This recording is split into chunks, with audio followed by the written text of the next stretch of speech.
Pierwotni Brytyjczycy prowadzili koczowniczy tryb życia. Podążali za stadami jeleni.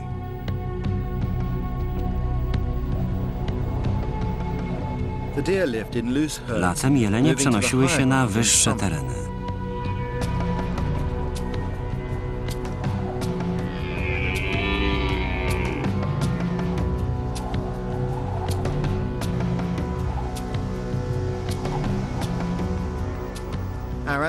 Nasi przodkowie znakomicie znali się na tropieniu tych zwierząt.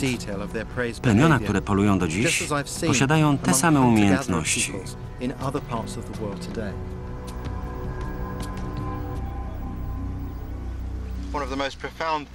Wszystkie plemiona żyjące z myślistwa wielką czcią otaczały zwierzyny, na którą polowały. Wierzono, że to bracia lub odlegli kuzyni, z którymi dzielą tę ziemię. Ja też tak uważam. Jeśli nie szanowało się zwierzyny, brakowało szczęścia na polowaniu. Tego jelonka odstrzelono. Dla naszych przodków byłaby to cenna zdobycz. Z poroża robiono wiele rzeczy, choćby igły i inne narzędzia. Z gałek ocznych robiono klej. Wykorzystywano kości. A ze skóry robiono ubiór, nakrycia, a nawet worki i sakwy.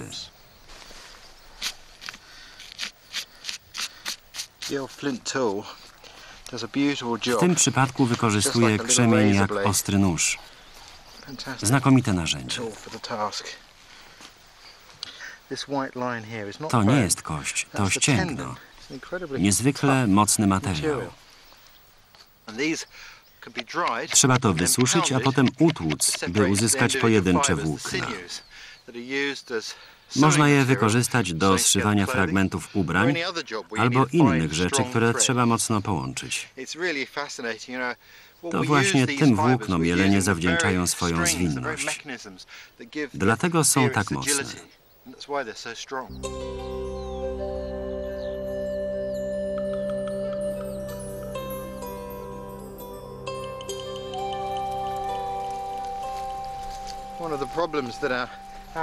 Pamiętajmy, że nasi przodkowie nie mieli garnków, ani glinianych, ani tym bardziej metalowych. Jak zamienić ognisko w kuchnię? To pali się już 1,5 godziny.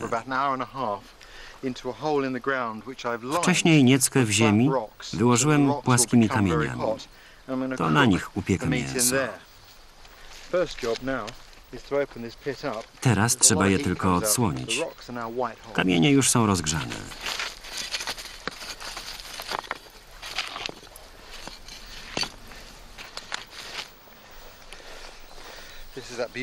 Piękny udziec sarni. Układam go wprost na rozgrzanych kamieniach. I przykrywam innymi.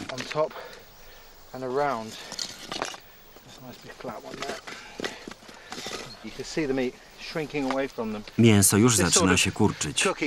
Taka kuchnia wymaga odpowiedniego podłoża. Torfowisko odpada, bo można je podpalić.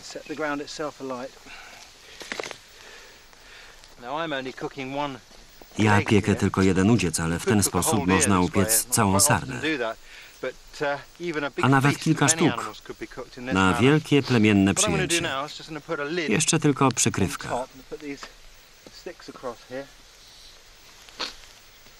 Najpierw kije, zielone by się nie spaliły.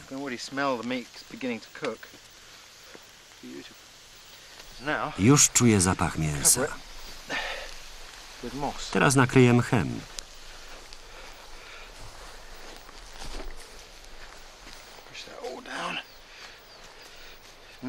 A całość zasypię piaskiem.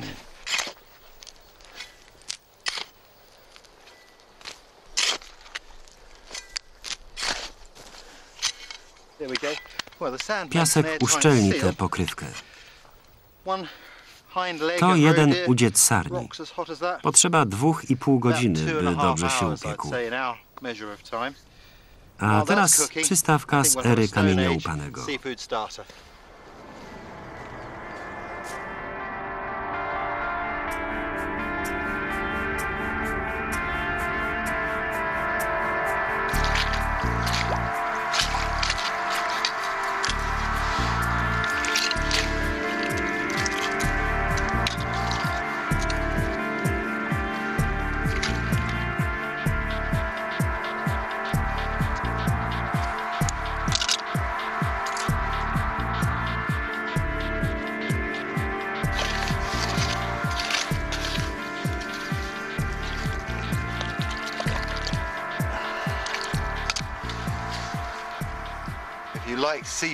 Lubiący owoce morza nie będą tu głodować. W kilka minut można uzbierać dużą porcję. Indianie żyjący na Alasce mają powiedzenie: kiedy jest odpływ, stół jest zastawiony. Nasi przodkowie też tak uważali. Nic dziwnego, że trzymali się blisko wybrzeża.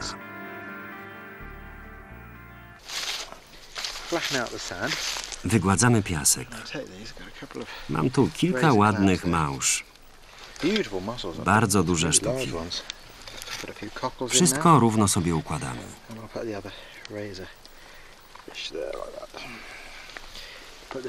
Obok kładziemy kamień.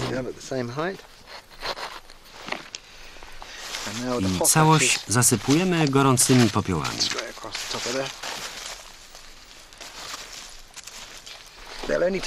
Wystarczy kilka minut, by wszystko było gotowe. Lubię takie gotowanie, bo nie wymaga wiele wysiłku. Szybko się to zbiera i szybko przyrządza.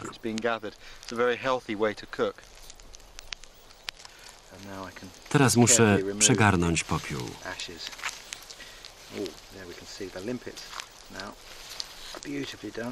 Czareczki są już gotowe. Trzeba uważać, bo muszle bardzo się nagrzewają. Tak wygląda upieczona czareczka. Wycieramy, zdejmujemy błonę i zjadamy. Trzeba trochę porzuć, ale jest smaczne. Nie wiem, dlaczego jemy tak mało okładzinek. Francuzi się nimi zajadają. Można je kupić nawet w Paryżu. Fantastyczne.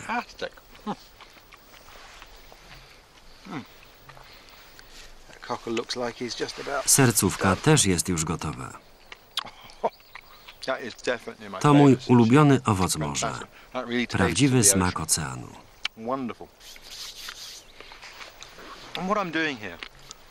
Tak jak teraz pokazałem, gotowano tu na przestrzeni tysiącleci. Kiedy nasi przodkowie spożywali te posiłki całymi plemionami, po skończeniu brali muszle i po prostu wyrzucali je za siebie.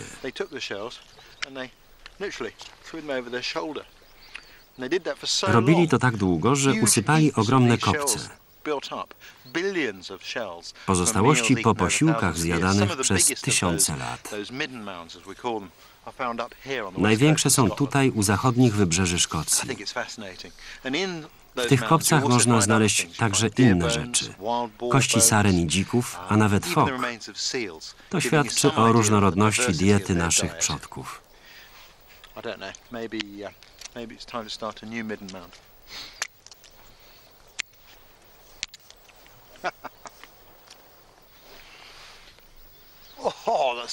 Co za aromat.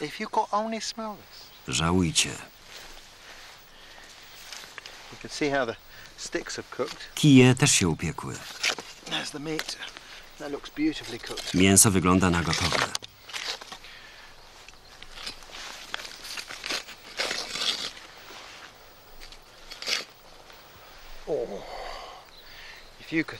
Gdyby tylko mogli Państwo poczuć ten zapach.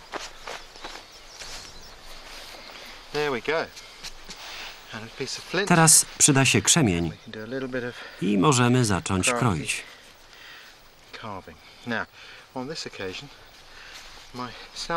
Dźwiękowiec Andy powiedział, że on też chce tego spróbować.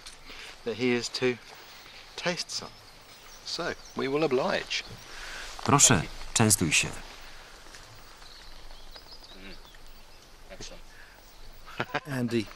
Na pewno mu smakuje.